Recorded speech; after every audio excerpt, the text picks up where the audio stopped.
মানে রাসেল ভাই আপনি ধরছিলেন সাপ কিভাবে?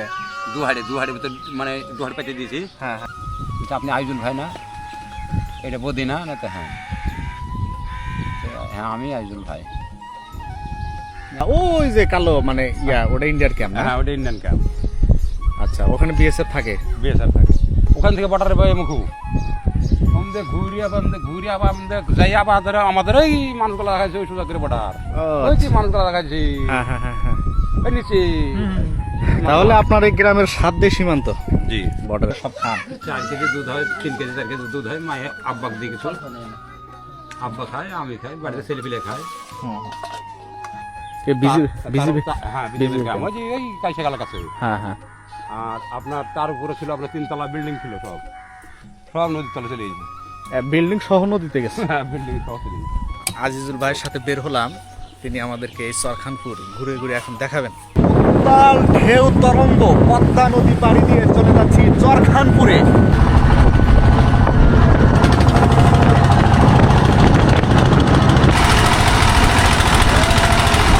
আলহামদুলিল্লাহ আলহামদুলিল্লাহ, আমরা সহি সালামতে এসে পৌঁছালাম। এখন আমরা যাচ্ছি চরখানপুরে, চলে যাচ্ছি চরখানপুর। তো কত মিনিট হাঁটা লাগবে? 1 ঘন্টা? 1 ঘন্টা যাওয়া, আসবে না। হ্যাঁ মোবাইল তুলছে নাকি? হ্যাঁ কথা মোবাইল তুলছে। হ্যাঁ হ্যাঁ। 1 ঘন্টা। ভালো লাগলো আপনাকে? মানে মানচিত্রের বাইরে চলে গেছে এই শটটা, মানচিত্রের বাইরে। এই দেখেন এর নেটওয়ার্কটা, এই যে আমি সার্চ দিছি তারপরেও এই দেখেন এটা যে আমরা এই জায়গায় শো করতেছি, কিন্তু এটা আমরা কোথায় আছি? মানে চতুর্পাশে শুধু ফাঁকা আর ফাঁকা। এখন কোথায় আছে? মানে মানচিত্রের বাইরে চর। আমরা এখন আপনাদেরকে যদি দেখাই, এই যে লাইনগুলো যে আছে, এই লাইনের ইশারা দিয়ে কিন্তু আমরা যাচ্ছি, তাছাড়া কিন্তু আমাদের যাওয়ার কোনো উপায় নাই। আল্লাহ, একজনকে পাইলাম। ভাই ভাই ভাই ভাই ভাই দাঁড়াও। হ্যাঁ বাইকে কত টাকা করে নাও? আমরা হ্যাঁ যাওয়া আসা গাড়ি 400 টাকা, 2 গাড়ি লাগবে ধরে। যাওয়া আসা 400 টাকা। তো মানে যাইতে 100 টাকা, আসতে 100 টাকা। একজনে কয়টা নিতে পারো? এই এই মরুভূমিতে তুমি 3টা নিয়ে পারবা? ধরবেন না, যাবেন কি তাই বলেন, ভাড়া আছে। সারাদিন কয়টা ভাড়া মারো? ঠিক না, এখন একটাই বানো। একটা মারলা, সারাদিনে কয়টা হবে আনুমানিক? যে কল দেবে একটা লিখতে আসি। এই নাম্বারটা নাও, আমরা আসবো। কারণ অনেকক্ষণ হলো হাঁটতেছি, আরো কত হাঁটতে হবে জানি না। নাম্বারটা আমরা নিয়ে নিলাম, আসতেন আর গাড়িতে আসবো। আচ্ছা ঠিক আছে, আসতে তোমার গাড়িতে আসবো। হ্যাঁ আমার গাড়ি সরকার গাড়ি যায় না হবে। আচ্ছা ঠিক আছে বাবুর বেটা। হ্যাঁ প্রায় 1 ঘন্টার বেশি হাঁটার পর আমরা চরখানপুরের কাছাকাছি চলে এসেছি। এই যে দেখা যাচ্ছে গ্রাম, এটাই হচ্ছে চরখানপুর, এবং এখানে ভারতের গ্রাম আছে। এবং এখানে চরখানপুরে যাওয়ার আগেই আমরা বেশ কয়েকটি রকমভাবে জায়গা দেখতে পাচ্ছি, যেখানে গরু হয়তো রাখা হয়। এরকম যে আপনারা দেখতে পারবেন বহু এগুলো কিনারা দিয়ে এগুলো রাখা হয়েছে, যে মানে অসংখ্য গরু মনে হয় এখানে রাখা হয়। এই চরের মানুষ শুধু গরুই মনে হয় পালে, যেটা আমরা বুঝতে পারতেছি। কিন্তু এখন দুঃখের বিষয় হলো যে এই চরখানপুরে যাইতে হলে আমাদের এই যে ছোট্ট একটা খাল, এটাও আমাদেরকে পাড়ি দিতে হবে। তবে এটা পাড়ি দিতে নৌকা লাগবে না, আমরা এটা নেমেই যাব। আলহামদুলিল্লাহ, আমরা চরখানপুরে এসে গেছি। এই যে মরুভূমি আমরা পাড়ি দিলাম 1 ঘন্টার মতো হেঁটে। এখন আমরা এই যে চরখানপুরে এসে পৌঁছালাম আলহামদুলিল্লাহ। ফাইনালি আমরা আজিজুল ভাইয়ের বাসায় চলে আসলাম। হ্যাঁ আমরা চলে এসেছি। এই যে সেই বাজার এবং ওই যে সেই টং। ভাই ভালো আছেন? হ্যাঁ ভালো আছে। আজিজুল ভাই কোথায়? ঘাস কেটে গেছে। কখন আসবে? এই আধা ঘন্টার মতন লাগবে। আপনি তো ঘাস কেটে নিয়ে আসলেন না? আচ্ছা, আজিজুল ভাই ঘাস কাটতে গেছে, আমরা তার জন্য অপেক্ষা করব আধা ঘন্টা। না? হ্যাঁ আধা ঘন্টা। আচ্ছা ঠিক আছে। ওয়ালাইকুম আসসালাম। ভাই ঘাস কেটে নিয়ে আসলো, আজকে পাই নাই। অবস্থা ফেলে দিই। ফেলান। সুবহানাল্লাহ। ভালো আছেন? আলহামদুলিল্লাহ। আজিজুল ভাইয়ের সাথে বের হলাম, তিনি আমাদেরকে এই চরখানপুর ঘুরে ঘুরে এখন দেখাবেন। তবে আজকে সুবিধা হতো যদি বৃষ্টি। একটাই যে আপনার বড় ছেলের বাড়ি এটা? জি। আচ্ছা, আপনার ছেলে কয়টা? 2টি। ওই যে একটা দেখলাম। আর এটা। আচ্ছা, রাজহাঁস না? জি। ও সুন্দর। এখানে গরু বাছুর সব রাখে গেলাম থাকে। এই যে যে মানে এটা তো ওই যে এটাকে আপনার কি বলেন? এটা আমরা বলি আউড়। খ্যার পল, আমাদের ওদিক পল পল বলে। বাংলো ঘরের মতো এই পলটা দেওয়া হয়েছে। হ্যাঁ, আর এখন গরু সব এই মাঠের মধ্যে দিচ্ছে সব। বলে কি রাত্রেই থাকে নাকি? আর রাত্রিরে মানে গোটা রাত, ও আচ্ছা, মানে এখানে আমার এখানে চতুর্থা নাই। বুঝতে পারছি। রাত্রেবেলা থাকে গরু ওখানে। হ্যাঁ, এখান থেকে একেবারে গেলে গোটা গুড়ি লোড হয়ে থাকে, একবার বহু দূর পর্যন্ত থাকে। একটা মানুষও থাকে না, বাইরে লিখে এখন ছুঁই দিলে বাসাই গেল। এই দেখেন মুখের বাচ্চাটা পড়ে আছে না, হুম হুম, দেখেন একটা। চোর ডাকাত এগুলো নাই। এগুলো চোর ডাকাত নাই ভাই আমাদের এখানে। এখানে স্কুল ছিল? যেহেতু এটা না, হ্যাঁ হ্যাঁ, এটা গোটা স্কুল ছিল। নদীতে ডাইবে গেছে। ওখানে আপনার ক্যাম্প ছিল। কে বিজিবি? হ্যাঁ, বিজেপির ক্যাম্প, ওই যে ওই কাইশাগালা কাছে। হ্যাঁ হ্যাঁ, আর আপনার তার উপরে ছিল আপনার 3 তলা বিল্ডিং ছিল, সব সব নদীর তলে চলে গেছে। বিল্ডিং সহ নদীতে গেছে। হ্যাঁ, বিল্ডিং সব চলে গেছে। ও আচ্ছা, ঘর ছিল? মানে এই যে সাঁওতাল যারা বলে না, আদিবাসী, হ্যাঁ আদিবাসী আদিবাসী। আদিবাসীদেরকে জায়গা করে দিয়েছিল সব। মানে হয়তো আমার বাড়িতে হয়তো 10টা আদিবাসী আছে, ধান কাটতে হবে, হ্যাঁ হ্যাঁ, এহারকে এখানে মানে ঘর করতে হয়েছিল উপর দিয়ে তাম্বু দিয়ে। মানে বাড়ির ভিতরে তো রাখা যাবে না আদিবাসী, না এখানে ছিল। এখান থেকে কাজ করে, গোটা মাঠে কাজ করে, আর এখানে রাইতে সেখানে সবাই। ও আচ্ছা, খানকা বলে আমাদের ওইদিকে যেমন। এখন কি থাকে নাকি না? না, এখন চলে গেছে সব, আচ্ছা চলো এখন আর নাই। সামনে যাই আমরা। আমরা আইজুল ভাইয়ের সাথে ঘুরে ঘুরে দেখতেছি গ্রামের অবস্থা, দৃশ্য। স্থান মানে ছোট ছোট বাচ্চা যেগুলো, সেগুলো এখানে মাটি দিয়ে, আর যেগুলো মানে আমার মতন বয়স্ক মানুষ, হ্যাঁ, মানে শিয়ানা যেগুলো, সেগুলো আপনার শহরে নিয়ে যায়। এখানে দেয় না কেন? এখানে দেয় না, মানে এখানে বুঝতে পারছেন না যে এখানে দিলে পরে মানে যার দেখেন একটা ভালো লাগে। মানে বাচ্চা যেগুলো আর কি, ছোট ছোট বাচ্চা, সেগুলো এখানে মাঠে যায়। কাঁথা পড়েছে জি, এটা ছোটকালে আমরা এই আটা নিয়ে অনেক খেলতাম। হ্যাঁ, এই আটা দিয়ে আপনার যে গহিলা যেটা বলে ফড়িং, ফরিন ফরিন ধরতাম। হ্যাঁ হ্যাঁ, এই যে লক করে এম করে পাতাতে দিয়ে ফড়িতে দিয়ে দুধ ধরে লিয়ে থেকে যায়। আমরা ধরে দিই। ফরিন ধরতাম, হ্যাঁ মনে পড়ছে। হ্যাঁ, এটা এটা হচ্ছে আপনার ইচ্ছে জাল মাছ, মানে জাল মাছ মারা, যেটা মানে চিংড়ি বলে। চিংড়ি চিংড়ি। হ্যাঁ, চিংড়ি মারার যন্ত্র এটা। ও আচ্ছা, আমাদের ওইখানে বলে হচ্ছে কাইটা কাইটা। কাইটে, হ্যাঁ হ্যাঁ, কাইটা বলে এটাকে। আর আপনাদের এখানে কি বলে? আমাদের এদিকে দুহাড় বলে। দোহার দোহার, দুহাড়, হ্যাঁ, দোহাইল। হ্যাঁ। ওকে, এটা কি? এটা হচ্ছে মাদ্রাসা। এইটা মাদ্রাসা? জি, আর ওটা হচ্ছে মসজিদ। ও আচ্ছা, ইমাম সাহেব কই? ওয়ালাইকুম আসসালাম। সুবহানাল্লাহ। চরখানপুরের এটা মসজিদ না? এটা মসজিদ, আর ওটা হচ্ছে মাদ্রাসা। চরখান মসজিদের বেড়া।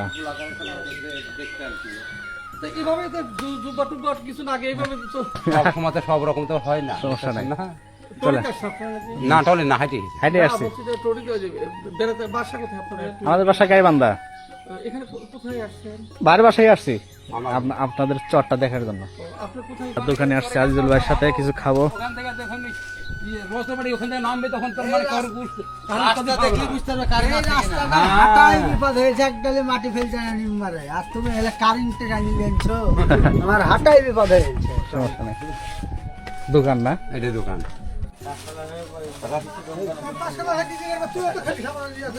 আমারও করতে হবে খেললে। যে ফোন দে, হ্যাঁ ভাই চলেন। গাছে থামে। আর তো বেশি পারা নাই, এদিকে সব অল্প। হ্যাঁ, ওই যে কালো মানে ইয়া, ওটা ইন্ডিয়ার ক্যাম্প না? হ্যাঁ, ওটা ইন্ডিয়ান ক্যাম্প। আচ্ছা, ওখানে বিএসএফ থাকে? বিএসএফ থাকে। ওখান থেকে বর্ডারে বয়ে মুখু আমাদের ঘুরিয়া আমাদের যাই আবার আমাদের এই মানুষগুলো দেখাচ্ছে, ওই সুযোগ করে বর্ডার, ও ওই যে মানুষগুলো দেখাচ্ছি হ্যাঁ হ্যাঁ হ্যাঁ হ্যাঁ। ওই নিচে। তাহলে আপনার এই গ্রামের সাত দিয়ে সীমান্ত, জি, বর্ডার এলাকা। মানে আমরা এখন বর্তমান ভিতরে ঢুকি আছি, গ্যাপের ভিতরে। গ্যাপের মানে কর্নারের ভিতরে ঢুকে আছে। জি। চাপা মারলে শেষ। হ্যাঁ, এত চাপা মারতে পারবে না। চাপা মারতে গেলে আর সমস্যা আছে, দাবিলে না। চাপা মারতে পারবে না। মানে রাসেল ভাইপার আপনি ধরছিলেন সাপ কিভাবে? দুহাড়ি ভিতরে, মানে দুহাড়ি পাইতে দিয়েছি। হ্যাঁ হ্যাঁ, ফসফস করতে এসে দুহাড়ির ভিতরে যেমনি ঢুকেছে, মুখ বন্ধ, মুখটা বাইরে ফেলা। আবার কি বলেন? কয়টা ধরছিলেন? দুইটা ধরে তার একটা মরে গেল। কত বড় বড়? একটা মোটামুটি 7-8 কেজি ওজন হবে। সর্বনাশ। রাসেল ভাইপার আপনারা জানেন যে এক সময় মানে ভারত থেকে নাকি ছেড়ে দেয়, এই যে পদ্মা নদী দিয়ে। রাসেল এখনো আছে প্রচুর। এখন আছে না? ওটা ওদেরকে দিয়ে ওরা কি করছে? কি করেছে আমি জানি, আমরা কি বুঝতে পারি একটা মানে দুয়ারের ভিতরে ভরে রোদে চিচনো সে গাছতলায় ছেলে ছেলে পিলে মেলা ভাঙছে রোদে চিয়ে একটা রোদে গরমে মেরে গেছে আর একটা ছিল বড়টা যেটা সেটা ছিল ওটাকে বাইরে ফেলে দিল ওকে নিয়ে গেল এরকম মোটা একবারে মোটা 7-8 কেজি ওজন হবে মোটা ওরা তো মানে নাড়া সারাই নাকি করতে পারে না তার না জোরে যেতে পারে না তাই তাই না আস্তে আস্তে যাবে আর মানুষ দেখলাম না হাবলা মারে আর এই শালা সাপটা হয়েছে কিরম জানেন যে বালি নাই বালি বালি এই বালিতে করে কি এই বালিয়া মাথার মতন হটাবে হইতে গোটা শরীর ঢুকে দেবে বালুর ভিতরে ঢুকে পড়বে হ্যাঁ ঢুকে দিয়ে খালি মুখটুকু বাইরে থেকে যাবে যেমনি ওখানে পা পড়বে মানে গপ করে মারলে হাবলা এই আমার এখানে একজন কামড়া ছিল মারা গেছে না ভাই না ভাই দুনে বেঁচে গেছে পয়সা আসছে আলহামদুলিল্লাহ ওকে আমি হাতের এই যে আপনার মতন যেরকম বোলাকার এসেছে হ্যাঁ হ্যাঁ এই বোলাকার নিয়ে আসতো বোলাকার নামে থুয়ে আচ্ছা। সন্ধ্যেবেলা চলে আসছি হ্যাঁ আর ও কিন্তু আপনার 6 ইঞ্চি কিন্তু 6 ইঞ্চি বুঝেন হ্যাঁ হ্যাঁ মানে ফ্যান্সি ডিল ফ্যান্সি ডিলের ব্যবসা করছিল করতে লেগে ওই বর্ডারের ধারে যাচ্ছিল আর এই বাঁতরাজ আর এই লল ভাইসে দিয়েছিল যে ওই ললে পড়ছিল ও আর পানি আর এই রাস্তা সমান সমান হয়েছে কিন্তু দেখতে পেয়েছে আর অন্য ওখান থেকে হাবলো মেরেছে আর আমি নৌকালে আসছি আসতে লেগে খালি টস মারছে আমাকে আমাদের বর্ডারের ভিতরে টস মারছে তার কারণটা কি তখন সে হাঁকাচ্ছে কিন্তু আমাদের মেশিনে বন্ধ কর মেশিনে বন্ধ করেছে তখন বিয়ে সাহেব ডাকছে এই শালা বিয়ে সাহেব যে হোক ডাক দিয়ে ওখানে ভিড়ালা আমি তো আসলে আছে হ্যাঁ যে দেখি যে পাড়ে ফেলাচ্ছে কামড়াইছে কামড়াইনের সঙ্গে সঙ্গে হাইয়ে বেরোচ্ছে কিন্তু আপনার সমান মাথা আপনার মতন বয়স কামড়াইনের সঙ্গে সঙ্গে পায়খানা কেটে ফেলেছে ভয়ে ভয়ও মানে কি আপনার সব শরীরে মানে একেবারে মানে আগুন ধরে যাবে তো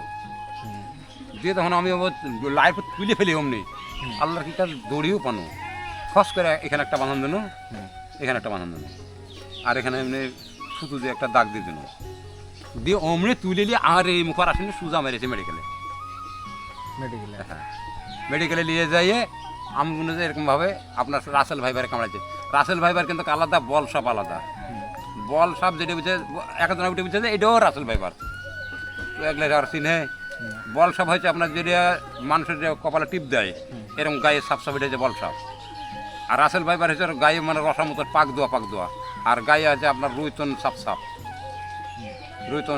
আছে ওইটাই তো রাসেল ভাইবার এই শালা কিন্তু গাছে উঠে কারেন্টটা খাম্বায় উঠে পড়ে রাসেল ভাইবার বল সাপ উঠতে পারবে না উপরে ওঠে কারেন্টটা খাম্বায় উঠে পড়ে রাসেল ভাইবার কিন্তু কারেন্টের খাম্বায় উঠে উঠবে আর যেটা বল সাপ সে কিন্তু উঠতে পারবে না বুঝতে পারে না হ্যাঁ বল সাপটা কিন্তু চলতে পারে কম একবারই চলতে পারে কম তাহলে রাসেল ভাইপারে এখনো আছে আছে কোন জায়গাতে কোন লুকিয়ে থাকে রাখালেরা সামনে ফেলে মারিয়ে ফেলবে বাড়ি মানে বাচ্চা দেয় অনেকগুলো ৭২ টাকার বাচ্চা দেয় ডিম দেয় না ওটা মুখ বাচ্চা তুলে ডাইরেক্ট বাচ্চা ডাইরেক্ট বাচ্চা তুলে অন্যান্য সাপের তো ডিম আছে খরিসের কুল মানে খরিস অন্যান্য সাপের সব সাপেরই ডিম আছে কিন্তু আপনার এই রাসেল ভাইবারে সালাম মুখ দিয়ে বাচ্চা তোলে বাচ্চা পড়ে মুখ দিউ গুলাই বাচ্চা 70 টাকা করে বাচ্চা দেয় না ৭০টা বাচ্চা দেয় যেটা মানে আমরা নেটে যেটা অরিজিনাল দেখছি আমরা ওইটাই কিন্তু তবে এবার যদি দুহারে যদি পড়ে আমি নেট করেছি এবার যদি পায়ে শালাকে দিয়েছে বাড়িতে আটকে থুব হ্যাঁ একটা আটকে থুব ওকে মানে ওকে চেষ্টা করবো আমি যে কী ভাগে কী করছে ও কী ভাগে কটা বাচ্চা কী ভাগে তৈরি করে রাখা যাবে হ্যাঁ রাখা কি মানুষ তো করছে না কে করছে নেট দিয়ে সুন্দর করে এমন সুন্দর করে ঘিরে ফেলবো কোন দিকে যার ও বুদ্ধি পাবে না ব্যাং ফেলে দেবো এন্দ্রের মধ্যে ফেলে দেবো খাইয়ে ডুমে পড়ে থাকবে ব্যাং দিলে তো ভাঙা ব্যাং আমাদের দেশে তো ওই জিনিসটা তো বোঝাতে যাবে যেরকম শুশুতে ধরেন যে ডিম দেয় না বাচ্চা পড়ায় যেটা গাঙে ফস করে উল্টায় নদীতে এই শুশুতে বাচ্চা দেয় কিন্তু আপনার কুমিরে ডিম দেয় ঘোটেলা ডিম দেয় বাইশেলা ডিম দেয় এগুলো কিন্তু আমি সবগুলাই দেখেছি আমি কুমির দেখে আনো আপনার বঙ্গোপসাগরে বুঝতে পারলেন ঘোটেল আমাদের এলাকায় দেখতে পাই আমাদের এলাকায় দেখতে পাই আপনার ওই বাইশেলও দেখা যায়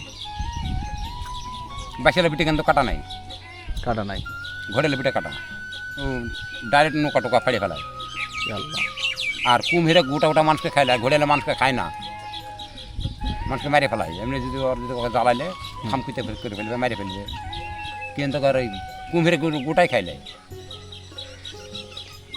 কুমির হচ্ছে আপনার আর্মিদের মতন, আর্মির যেরকম গায়ের যেরকম পোশাক যেরকম চকরা মকরা, কুমিরের পিঠে এরকম চকরা মকরা। চক্রামোটা। হ্যাঁ, আর কুমিরের চোখ হচ্ছে উপরে, কুমোরের চোখ উপরে দিকে। কুমিরের চোখ হচ্ছে এরকম লাইটিংয়ের মতন। আর ঘড়িয়ালের চোখ হচ্ছে আপনার এই যেরকম যে আপনার উড়ল মাছ যেটা বলে না, হুম। আপনার মাছ দেখে এই যে গাঙ্গে যেগুলো উপর উপর চোখ ভেজে ভাইজে বেড়ায়, ওই মাছগুলো কী বলেন আপনারা? খসল্লা না? খরসালা। হ্যাঁ হ্যাঁ। এই খরসালা মাছের মতন ওর চোখ। বিএসএফ এর সাথে কথা বলা যায় না? হ্যাঁ, নাম আপনারা বুঝতে পারেন, আপনাকে যাতে দেবেন না, আমার তো এখান থেকে গেলে পরে আমার সসপেন্ড পড়ে দেবো আমি। হ্যাঁ, না না আমরা না, আপনি কি কখনো কথা টথা হ্যাঁ, বলছেন? কথাবার্তা বলি, আসলে দেখা টাকা হলে ওরাই বলে। ওরাই বলে না? আমি বসে পাটার ঘুলিয়ে আছি, হ্যাঁ। আর আপনার ভাবি খাইকেল লেগেছে আমার লেগে। সাইকেল বলতে খাবার খাবার নিয়ে গেছে? খাবার লেগেছে পাটার ঘুলি, আমি একলাই আছি। হ্যাঁ। আর আমার একটা কুকুর আছে, কুকুরটা শুধু গেছে।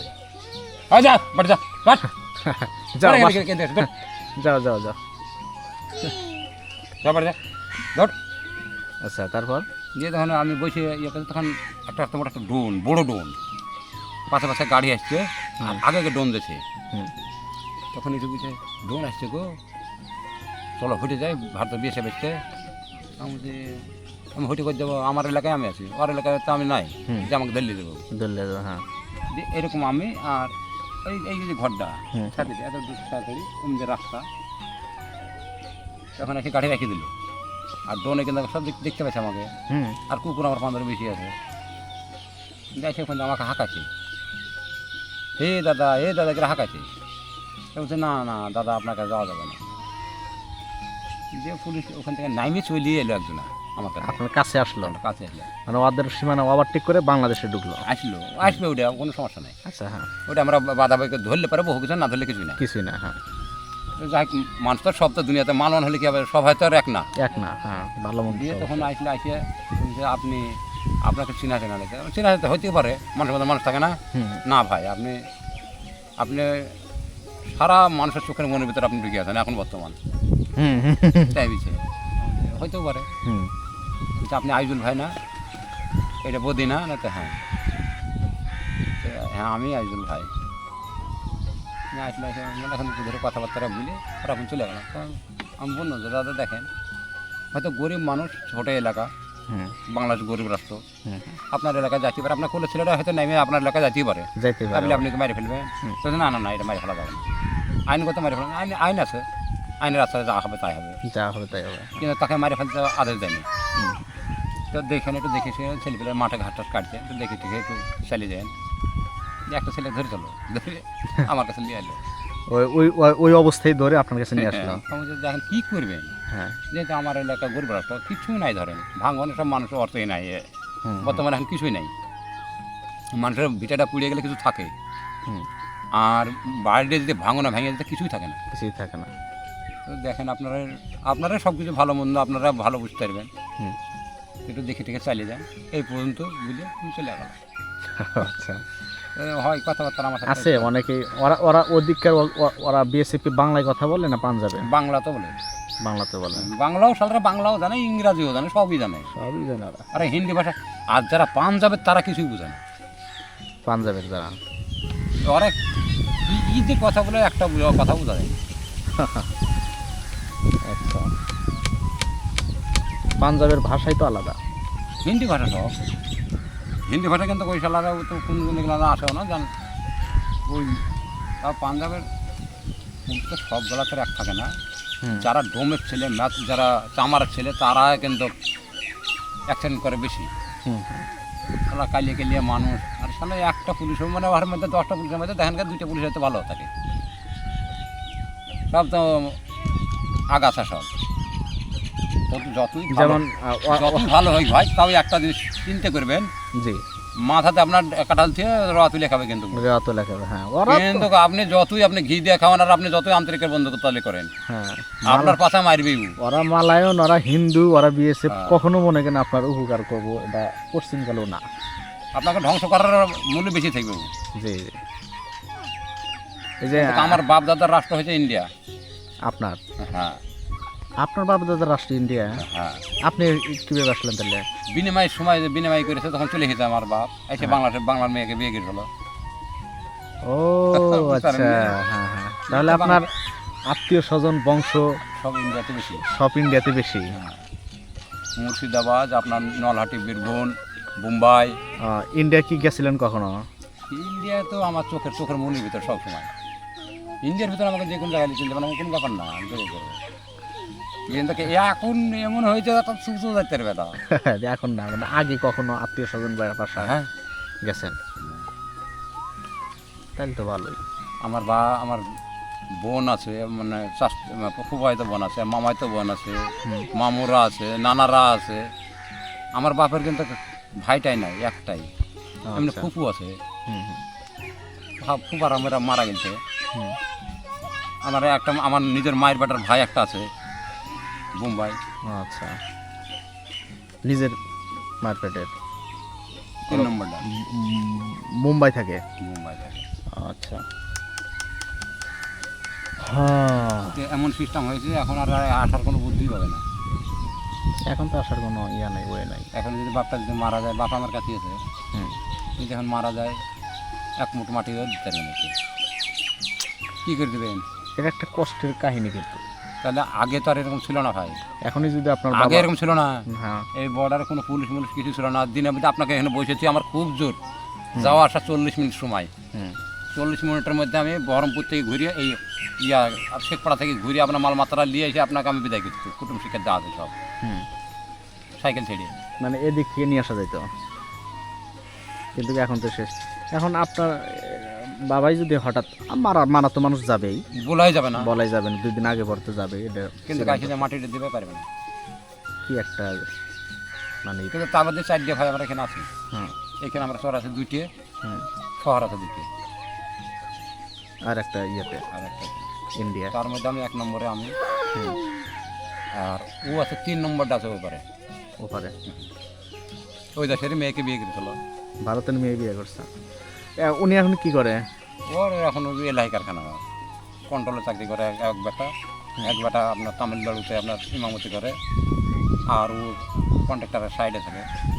তাহলে তো ধনী। বিটি চিটি নাই, আর 2 বেটা। যাই হোক, তো মাঝে মাঝে ফোনে কথা হয় না? ফোনে কথা বলে, কিন্তু ওই আমারটাতে নাই, কিন্তু আমার আরেক ভাইয়ের নাম্বারে আছে, ওর সাথে কথা বলে। এই যাও যাও। কথা বলে। ভালো ইতিহাস জানলাম আজিজুল ভাইয়ের আসলেই। কিন্তু তবে একটা জিনিস হলে কি ভিতরে একটু আফসোস হয় যে ফুপু আছে নিজের রক্ত, হুম, হুম, বাই চান্স একটা দুর্ঘটনা হয় যে এখন মারা দিতে হবে, এই বুদ্ধিটা নেই। আর এখন বংশভিতরে আমি বড়, আমার কাছে আমি দেখাশোনা করতে, আমার যত ফুপু টুপু যা আছে সব তার দেখাশোনা আমি করি। আমার বাপ তো হচ্ছে বৃদ্ধ হয়ে গেছে, বৃদ্ধ হয়ে গেছে। ওদের টানার মতন ক্যাপাসিটি নাই। না, হুম। যত কোনো শিক্ষাতে যা আসুক সব আমার কাছে। হ্যাঁ, এই কথাটা শুনে কষ্ট লাগলো। তবে প্রতি বছরে 25-20 কিনকার কাপড় টাপড় পাঠায়, আপনি এখান থেকে পাঠান না ওখান থেকে? এখান থেকে পেটে দিই। ও, আচ্ছা। কুকুর লেগে বন গালার লেগে। এটা কিভাবে দেওয়া যায়? ওখানকার লোক সব আসে, পাসপোর্ট আসে, এই বেড়াতে আসে, ওর মাধ্যমে দিয়ে দিই। ও আচ্ছা, আপনি ওখানে হয়তো আপনার বাড়ি ওখানে, তো হুম, হুম, আপনার মাধ্যমে দিয়ে লাগিয়ে দিন, বুঝতে পারছি। এখান থেকে চলে গেল। কারণ আমি বেড়াতে আসছি, ঘুরতে আসছি, পাসপোর্ট দিয়ে বৈধভাবে আসছি, আমার আপনি দিলেন যে ওই জিনিসটা আমাকে, অমুকের মাধ্যমে চলে গেল। তো ভালো তো। তখন আমি এখান থেকে ফোন করে দিন যে অমুক জনের হাতে দিয়ে দিন, হুম, হুম। চলে গেল। এটুকু, তাছাড়া আমার যাওয়ার মতন বুদ্ধি নাই, টাকা নাই, পাসপোর্ট করবো কি দিয়ে। না, যখন আপনার, যে একদিন এবার যেমন তেমন হলে ইন্ডিয়াত গেছেন আপনি, না আমি ইন্ডিয়া যাইনি। ইন্ডিয়ার পাসপোর্ট করেন, করে চলেন যাই বেরিয়ে আসি। আমার পাসপোর্ট করা আছে, কিন্তু এখন তো ভিসা দেয় না, ওই তো হলো বেড়া, ভ্রমণের ভিসা এখন দেয় না, দেয়নি। সমস্যা। সুমন কি করতেছে? হুম, সুমন কি করতেছে? সুমন মানে হাসিনা পালানোর আগে গেছিল, বুঝছেন? তো আপনার নেপাল বা কোনটি, নেপাল ভারতের মধ্যে না? না না না, হ্যাঁ? নেপাল তো অন্য রাষ্ট্র। অন্য রাষ্ট্র না? হ্যাঁ, হ্যাঁ, ভারতের মধ্যে দেবে না? না না, ভারতের তো সব মানুষ তো সব চাই দিচ্ছে মুসলমানকে। হ্যাঁ, ভারতে এখন দেয় ওই যে যারা চিকিৎসার জন্য যায় তাদেরকে দেয়, তাদেরকে কিন্তু দেয়। ভ্রমণের জন্য ট্যুরিস্ট বিষয় এটা দেয় না। দেয় না? না, ওইটাই। দেয় না। হাসিনা ছিল মনে করেন ওদের একবারে কাছের লোক। হাসিনা ছিল বিএ সাহেবের, আমার বাংলার বিজেপিকে আপনার ওই বন্ধ করে রেখে তোলো। হ্যাঁ, হ্যাঁ, আর ওহারকে খোলামেলা করে রেখে দিলো, তাতে আমার এখানকার বিজেপির কোনো দামই ছিল না। দামই ছিল না, হ্যাঁ কথাই বলার সাহস পায় না। আর এখন তাহলে? এখন কিন্তু আমার এখানকার আমার আমার আমার আমার বিজেপিকে আসিয়ে মামা সেদিকে গাইল দিয়েছে শুধু ভারতে এসে কথা বলার কোনো সুযোগ দেয়নি। আর হ্যাঁ এখন যেন আসে। এখন খুব ভালো হয়েছে, মানে এখন ডাইরেক্ট কথা হলে আমার এখানকার বিজেপিকে ডাইরেক্ট বলে দিয়েছে যে এক ধাপ পাড়াইলে এক ধাপ পাড়িয়ে দাও, হুম হুম, কোনো ওর সাথে আমার বন্ধুত্বই থাকবে না, অদিন নাড়লে আমার চলবে না। তা অবশ্যই। আমার যদি 10টা আঙ্গুলের মধ্যে যদি আমার একটা আঙ্গুল যদি আমার যদি কাটিয়ে যায়, তাহলে আমার এই 4টা যদি থাকে হুম কোনো সমস্যা নাই। হুম, অবশ্যই 4টে থাকুক, আমার একটা তো গেলছে তো গিয়েছে, গেছে। হুম, তো ওর সাথে আমার বন্ধু তাহলে কোনো দরকার নাই। কিন্তু তবে আমরাই শালা খারাপ, ওই যায় যে চুলকে টুলকে ছুঁয়ে চলে আসি, হুম, এই ঘাস কাটতে যাচ্ছি, অমুক কাটছি সমক করছি, আমি যাচ্ছি না, আমার আর এক ভাই যাচ্ছে না, চাচা যাচ্ছে, চাচা যাচ্ছে না, পাড়া পড়তে যাচ্ছে তো একজন, যাইছে একদম। হ্যাঁ, কিন্তু আমি ভাই যাই না। আমি ভারতের মাঠখানে আমি পা দিয়েও খুঁজি নেই, কারণ আমার এটা বারণ আছে, আমার বারণ করা আছে। আমি গেলে তখন এটা বাইচান একটা সমস্যা হয়তো বা ধরলে পরে একটা সমস্যা। সমস্যা। আর এখন আপনার ধরলে দিতে আপনার ধরার সাথে সাথে আপনার ভিডিও হয়ে যাবে, হুম, ধরার সাথে ভিডিও হয়ে দিল, নেটে দিয়ে দিল। সিসি ক্যামেরা আছে। প্রতিটা জায়গায় সিসি ক্যামেরা, এই যে আপনার বাইচান্স একটা লোক চলে এলো, আপনারা বেড়াচ্ছেন, আপনি আমাকে চিনলেন না, 2-3 ক্যামেরা নিয়ে নিলেন, ভিডিওতে দিয়ে দিলেন, দিয়ে দিলেন। হ্যাঁ, তাহলে এটা একটা খারাপ বাইরে। ধারণা। হ্যাঁ হ্যাঁ, তো আমি ওইটা আমি যাইনি। গরু বাছুর যদি থাকে যখন দেখো মাঠে চারা নাই তো বেঁচে দেবো, তাই বলে ইন্ডিয়ার ভিতরে আমি প্রবেশ করতে আমি রাজি নাই। সেটাই।